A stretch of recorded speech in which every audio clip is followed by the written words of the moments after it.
Assalamualaikum warahmatullahi wabarakatuh. Perkenalkan, nama saya Muhammad Fauzi Ardiansyah dari kelompok 4219 dengan NIM A11 2022 14711. Di sini saya akan coba mempresentasikan program yang sudah saya buat dengan Laravel berdasarkan dari perintah tugas UTS pembelajaran lanjutan dan menjelaskan sekilas tentang codingannya. Di sini program yang saya bikin menggunakan fitur autentikasi untuk membatasi akses pengguna yang sedang login. Terdapat 4 menu: user, product, update user, dan update product. Menu user berisi tampilan data dari table user tanpa aksi tambah, edit, maupun delete, sama juga dengan menu product. Tetapi menu product menampilkan data dari table barang. Dan sedangkan menu update user, menu ini hanya bisa diakses ketika pengguna yang sedang login memiliki user role manajemen user.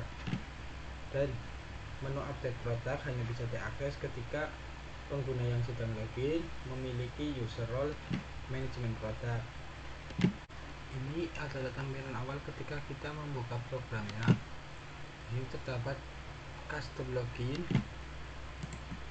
Lalu kita mencoba mengakses dashboard ketika kita belum login. Ketika kita mencoba mengakses dashboard ketika belum login, maka otomatis kita akan kembali ke tampilan login. Di sini di database terdapat 3 data yang mempunyai username Ardiansyah Fauzi user, yang mempunyai password sudah dienkripsi, dan user oleh manajemen user, manajemen produk, dan user. Selanjutnya kita mencoba login menggunakan manajemen user.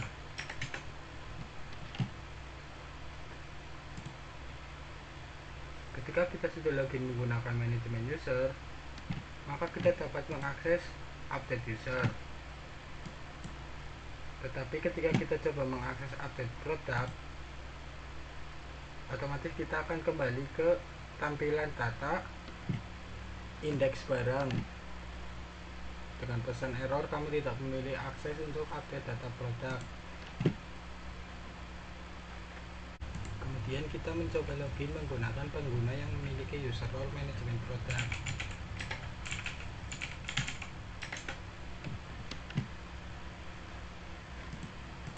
Ketika kita sudah login menggunakan pengguna yang memiliki user role manajemen produk, maka kita dapat mengakses update produk. Sedangkan ketika kita coba mengakses menu update user, maka kita otomatis akan dilempar ke tampilan indeks user dengan pesan error, kamu tidak memiliki akses untuk update data user.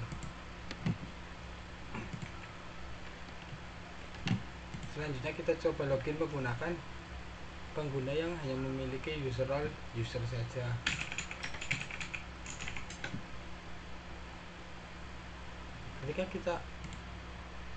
Ketika pengguna login tidak mempunyai role manajemen user dan manajemen produk, maka pengguna hanya bisa mengakses menu user dan menu produk. Ketika pengguna mencoba mengakses menu update user, maka otomatis akan kembali ke tampilan indeks user. Dan ketika pengguna mencoba mengakses menu update produk, maka otomatis akan ke tampilan indeks barang.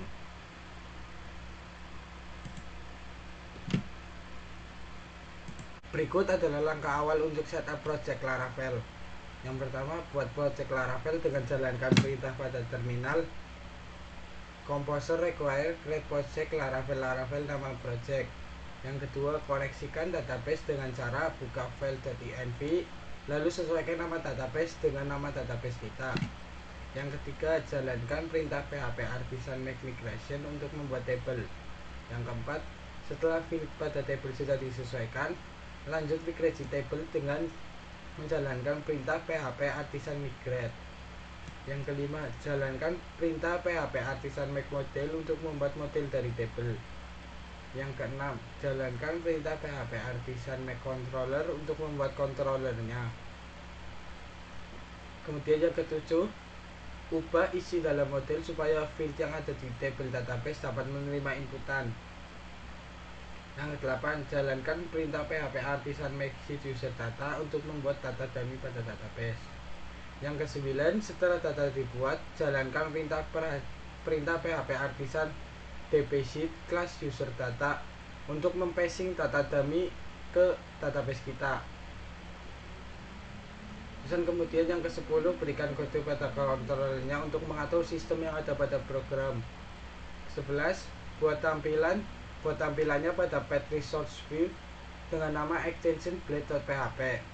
12, buatkan roots pada web.php sesuai dengan fungsi yang sudah dibuat pada controller. 13, jalankan perintah PHP Artisan Serve untuk menjalankan program atau merunning program. Yang terakhir, buka program pada browser. Selanjutnya saya akan mencoba menjelaskan sekilas tentang codingan yang sudah saya buat. Di sini di dalam file .env terdapat db database dengan nama database yang sudah saya sesuaikan dengan nama database yang sudah saya buat. Selanjutnya di sini ada kode untuk membuat tabel barang dengan field dan tipe data yang sudah disesuaikan. Kemudian pada kode untuk membuat tabel user, di sini terdapat kode default user. Kode ini berfungsi sebagai ketika manajemen user menambahkan data user baru, maka user role-nya akan berisi user otomatis. Kemudian terdapat model user dan model barang. Di sini model user berisi protected table user, protected label, email, username, nomor telepon, password. Protected table ini berfungsi untuk memudahkan controller kita, sedangkan protected label ini berfungsi agar controller kita dapat mempasing atau menerima data dengan field email, username, nomor telepon, dan password. Pada barang sama, cuma di dalam field labelnya kita ganti menjadi nama, harga, keterangan, foto, dan stok. Terdapat autocontroller yang berisi function index, function login, dan function logout. Di function index berfungsi untuk menampilkan tampilan login. Dengan function bernama login dengan parameter request. Function ini berfungsi sebagai validasi pengguna yang sedang login, dan terdapat perkondisian jika validasi berhasil, maka pengguna akan diarahkan ke root yang bernama dashboard. Dan kemudian untuk logout,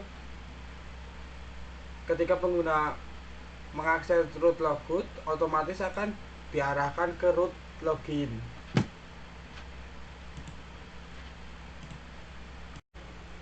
Selanjutnya pada barang controller berisi function index, index quest, create, store, edit, update,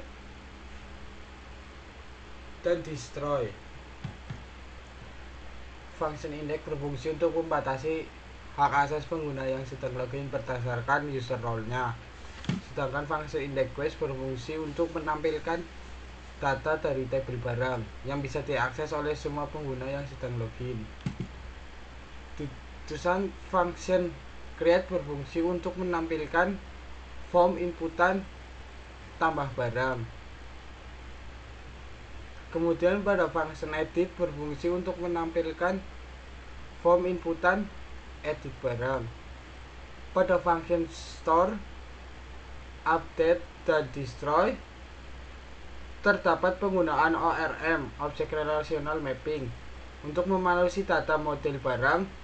Penggunaan ORM ini memudahkan dalam melakukan operasi database seperti menyimpan, memperbarui, dan menghapus data. Pada user controller memiliki function yang sama persis dengan barang controller dan memiliki fungsi yang sama. Namun di user controller kita sesuaikan isinya dengan table user dan fieldnya. Selanjutnya pada dashboard controller, di sini hanya terdapat function index, di mana function ini berfungsi untuk menampilkan tampilan dashboard. Selanjutnya dalam folder view terdapat beberapa file dengan extension blade.php.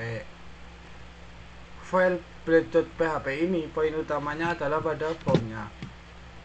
Di dalam form terdapat action yang menghubungkan kita